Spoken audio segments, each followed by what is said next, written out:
لفظوں میں اسلام کو ڈیفائن کیا ہے کہ کلو من الطیبات، پاکیزہ کھاؤ اور عمل بھی پاکیزہ کرو. تو جو اصل بات میں یہ محرم ہی کے حوالے سے یہ آیت کا میں نے انتخاب کیا تھا کہ جب آپ پاکیزہ کام کریں گے اور پاکیزہ کھائیں گے تو اس سے آپ لوگوں کو اچھے لگیں گے اور لوگوں کا دل چاہے گا کہ آپ جیسے بن جائیں. سمجھ میں آ رہی بات؟ ایک مثال دیتا ہوں. دیکھو کوئی بھنگی ہو جو بیچارہ ہر وقت گندگی میں رہتا ہو, اسے آپ سمجھائیں کہ یار اچھی زندگی گزارو, صاف ستھرے ہو جاؤ. آپ نے کسی دن اس کو نہلا دیا, بہترین کپڑے ڈیٹول سے نہلایا, سروس کروائی, کیونکہ ظاہر ہے وہ اتنے دنوں سے ایک کام کر رہا ہے تو وہ سروس کے بغیر دھلے گا نہیں. سروس کروائی آپ نے اس کی, خوب نہلا دھلا کے اس پہ اسپرے چھڑک دیا آپ نے, اور 3 دن تک کنٹینیو یہی کام کیا, تو آپ مجھے بتاؤ اس کو برا فیل ہوگا یا اچھا فیل ہوگا؟ کہے گا یار بڑا مزہ آیا. اس کے دل میں اپنے کام سے نفرت پیدا ہونا شروع ہو جائے گی. تو اچھی چیز میں, اچھی طہارت میں, پاکی میں اللہ نے اٹریکشن رکھی ہے. جیسے صاف ستھرا آدمی اچھا لگتا ہے, گندا اچھا لگتا ہے؟ صاف ستھرا اچھا لگتا ہے. تو صاف ستھرے اعمال والا بھی انسان کو اچھا لگتا ہے. تو اللہ تعالیٰ نے اسلام کو جو ڈیفائن کیا 2 لفظوں میں, اچھا کھاؤ اور عمل اچھا کرو. کیا مطلب؟ ایسا کام کرو کہ غیر مسلم تمہاری طرف مائل ہوں کہ یار یہ بڑے اچھے ہیں. تو کوئی ایسی رسم اسلام میں جس کو دیکھ کر وحشت ہوتی ہو, اس کا مطلب ہے وہ اسلام, بولو بھائی, نہیں ہے. کوئی بھی آپ ایسا عمل کر رہے ہیں, لیبل اسلام کا لگا رہے ہیں, مگر اسے دیکھ کر غیر مسلم کو گھنٹوں گھنٹوں سمجھانا پڑتا ہے یہ کیوں ہو رہا ہے, اس کا مطلب ہے کہ یہ اسلام, بولو نا بھائی, نہیں ہے. تو آپ مجھے بتاؤ محرم میں جو کچھ ہو رہا ہے, کیا یہ غیر مسلم کو اسلام کی طرف مائل کرے گا؟ یہ عمل ہے بھائی؟ یعنی کوئی غیر مسلم اسے دیکھ کے مسلمان ہوگا کہ یار ماشاءاللہ بڑا زبردست اسلام ہے؟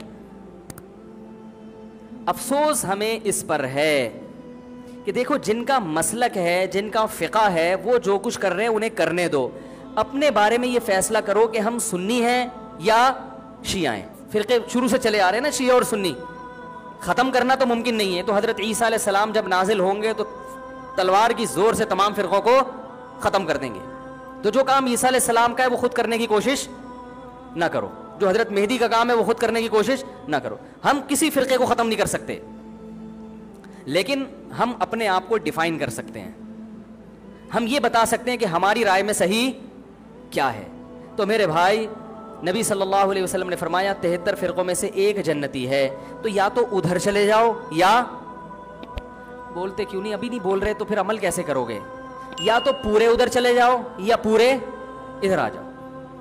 مجھے خدا کی قسم اس پر کوئی اشکال نہیں ہوتا کہ شیعہ لوگ ماتم کیوں کر رہے ہیں, شیعہ لوگ یہ سب کچھ کیوں کر رہے ہیں, وہ جو ہے وہ مرثیے کیوں پڑھ رہے ہیں. مجھے اس پر اشکال نہیں ہوتا. ان کے دلائل ہوں گے ان کے پاس, ان کے علماء ان کو بتاتے ہیں. وہ کب کہتے ہیں کہ ہم سنی ہیں, وہ کب کہتے ہیں کہ ہم صحابہ کو حجت سمجھتے ہیں؟ ایک چیز کا انہوں نے دعویٰ ہی نہیں کیا, تو ہم ان پر وہ کیوں تھوپے ان کے سر پہ.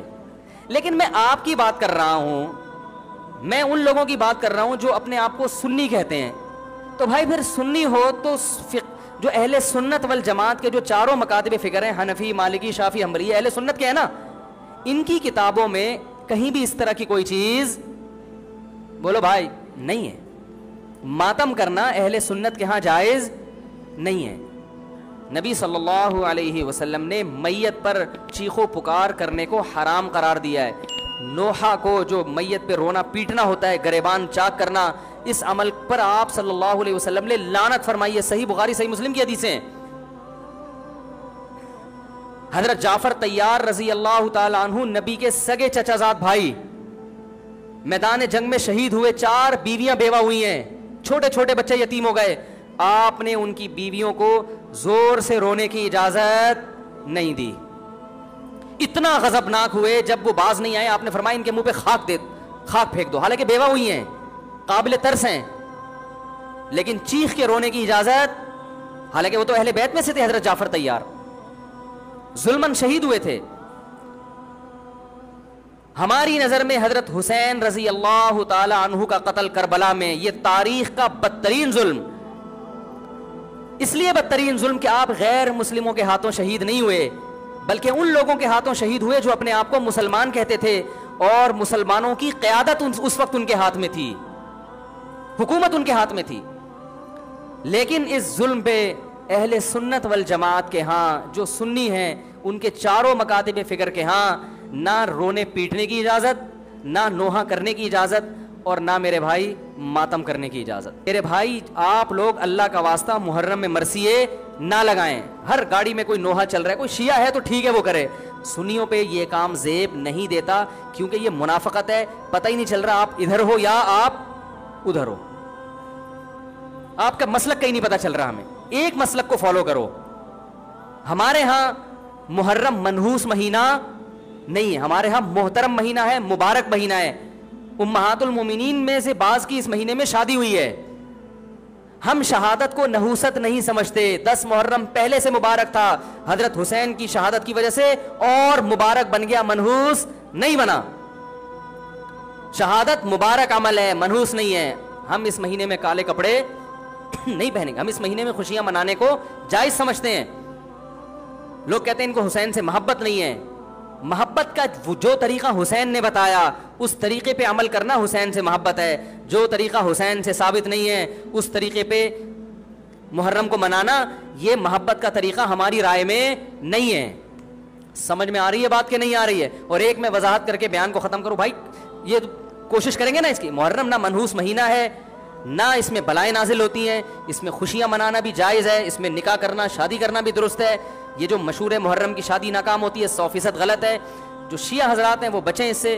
ہمارے ہاں یہ بالکل اس کی اجازت ہے، آپ محرم میں نکاح بھی کریں، محرم میں آپ اپنے بچوں کا عقیقہ بھی کریں، آپ اس جو ہے جو بھی خوشیاں ہیں آپ اس کی کریں، تاکہ اسلام کا جو رخ ہے نا، اسلام میں کوئی مہینہ منحوس نہیں ہے، تاکہ غیر مسلموں کے سامنے کم از کم ہماری طرف سے جو اسلام پیش ہو وہ یہ والا ہو، ان کی طرف سے وہ والا ہو، غیر مسلم کے پاس آپشن ہو کہ بھائی دیکھ لو ان میں جو اچھا لگتا ہے وہ والا اسلام آپ فالو کر لو، لیکن آپ بھی ویسے ہی بن گئے تو پھر اسلام کا ایک رخ جائے گا ان کے سامنے۔